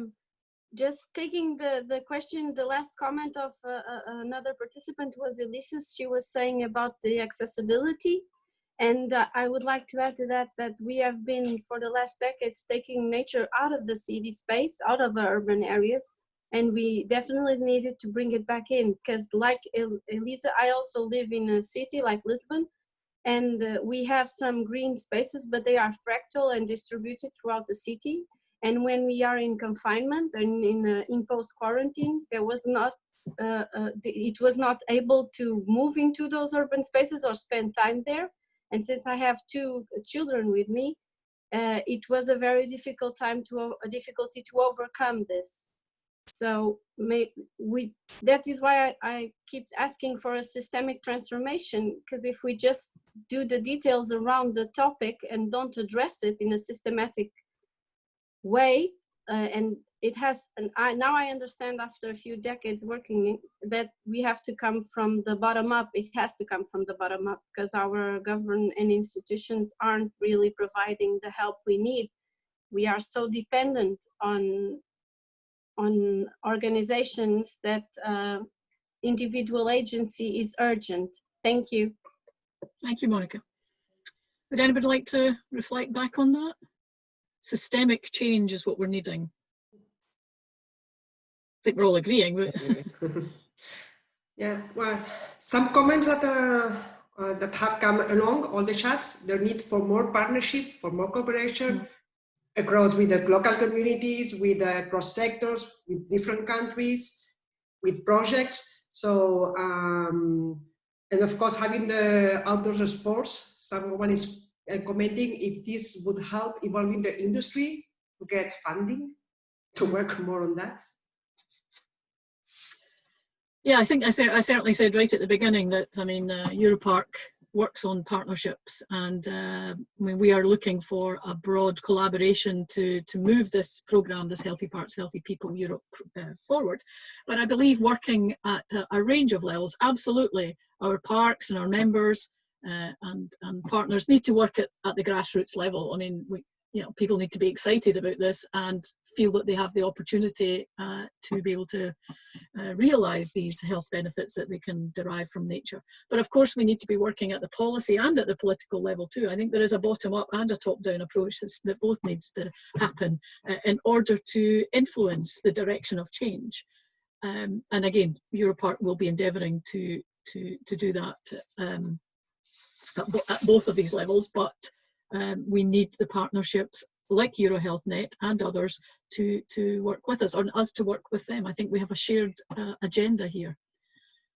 So anybody else, I'm still opening the floor for another couple of minutes if anybody has any points or questions they'd like to raise, and otherwise I would just say that sorry, Alba. Sorry, no, go ahead. No, please, floor is yours. Yeah, I'd just say that there are lots of opportunities at the EU level at the moment. I'm sure you all know the EU is just every other day launching a new opportunity related to the EU Green Deal and asking for feedback on consultations and all of this. So there is a lot of momentum on it, and linking now the health impact with coronavirus. So bottom up for sure, but as Carol was saying, it is also top down, and they are both working together, and we can work from our levels to spur the EU level to really take concrete action. Pat McIntyre, if I pronounce well, has raised his hand. Oh, Tag.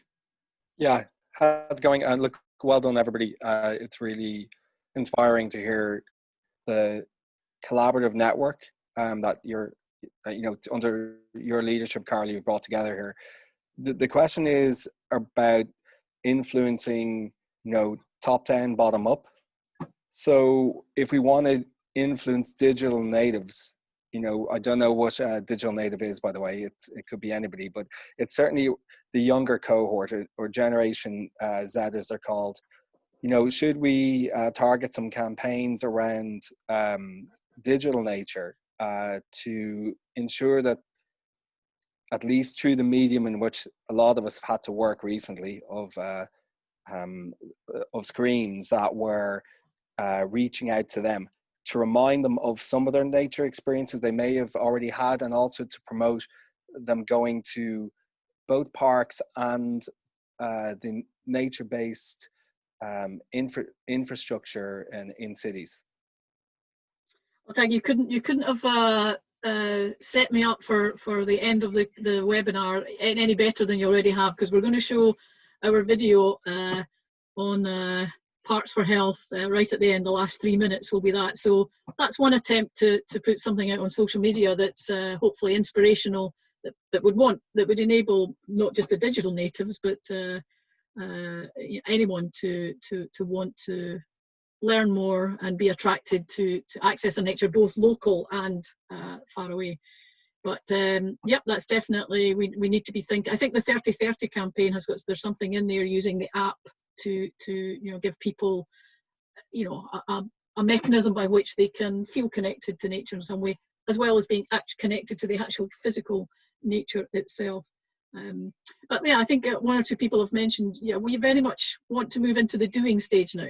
So we do want to be collecting good practice. We do want to be, the next question that our parks and protected area members will be asking us is, but how do we do this?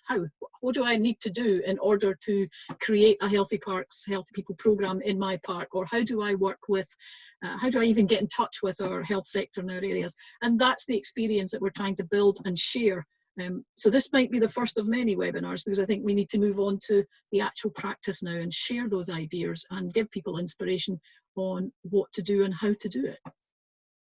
Because I think there is a lot of, maybe not fear is too strong a word, but a lot of, you know, we're entering it with an unknown sector, the health sector. How do we actually speak to these people? As Pete has said, it does take some time to learn each other's languages and speak each other's languages, speak each other's language. I could maybe try and learn English at some point, but yeah, we should at least connect together, and if we don't actually start talking to one another, then we can't start working together. So this is what we're hoping to promote and advance with our program going forward. Okay, any last hands up? There's always a big rush of hands up just as we're closing the webinar, so I'm just going to take another scan across the room if anyone has any final points they want to make. Otherwise, I am going to show the video. Any other final? Monica, is that your hand from previous, or is that a new hand? Let's see. Katrina, sorry, I didn't see your hand there. I didn't know how to raise the hand except like this. I put it on the chat, but I actually just really wanted to make an announcement for coming together and learning from each other. So really at the end of September, we are organizing a 2-day intensive, almost a training on forest therapy, but it's not really forest therapy, it's about forest-based health practices. And we will be welcoming speakers and workshop hosts from all over the place. So this is really an opportunity for everyone to hear what's going on in any sort of mindful approaches to connecting with nature in the forest environment, really. So you are all welcome to check out. The program will be launched this week. Okay, thank you, Katrina. Again, this is your last chance. I've seen quite a few people add in links and programs that they're running or things that they're doing. Please feel free to put that in the chat in the next 2 or 3 minutes when I'm showing the video, in order that we can share those links with the wider group. It's all right, so I have to keep muting people. So just a few final thanks just before we close. I certainly would like to thank very much our Health and Protected Area Commission. They have worked extremely hard in the recent weeks and certainly over the last few years to bring all this together, and I'm very, very appreciative and grateful for their help. I would also especially like to thank Barbara Pej. Barbara was, until recently, our communications manager, and she very kindly stepped into the breach here and helped us put together the programme at very short notice, just in the last few days. So I'm very, very grateful to her again for her marvellous work that she's done there. And I'm also, most of all, grateful to all of you for turning up today and sharing this idea with us. And I hope it's just the start of a cascading movement across Europe. So again, you've got a chance to put any final links in of things that you want to share with people. Please do that. But in the meantime, I'm going to share with you the video that we made as part of our European Day of Parks celebration this year in May of last year. Of course, it was a virtual celebration, and we asked our parks and protected area members across Europe to share images of their parks whilst we were all in lockdown, with a view to reminding people of the fantastic nature that we have out there, and with a view to encouraging people to be healthier and happier Europeans by accessing their nature. So last 2 minutes, I'm going to show you the video. If you just let me find it from my sharing screen, I will be with you in a second.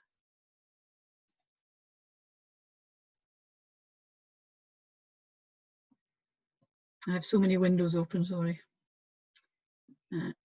Actually, hold on, I can do this. You know.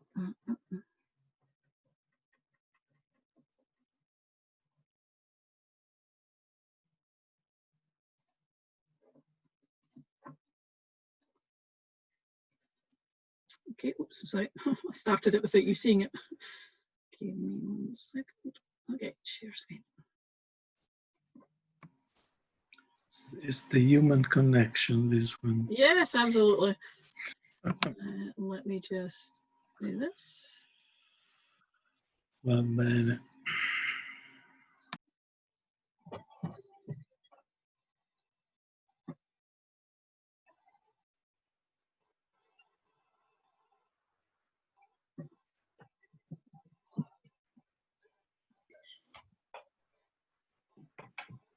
It's just a pity that we can't hear the music.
Okay, everyone. So we've put the link in there. So if you want to see that with the lovely music track that you perhaps you didn't hear going along with the images there, then the link is there. So please enjoy that. So again, thank you all so much for joining us this morning. I hope you found it interesting and stimulating. And we're all going to go out there to create some healthy parks and some healthy people. So thank you very much again, and see you for our next EUROPARC webinar. And if you can't wait until then, we have our EUROPARC conference on the online on the 8th and 9th of September, and there definitely will be a Healthy Parks, Healthy People and peri-urban element to that. So look out for some information on that coming in the next few days. Okay, thanks everyone. Bye-bye for now. Bye. Thank you, bye-bye. Thanks. Bye.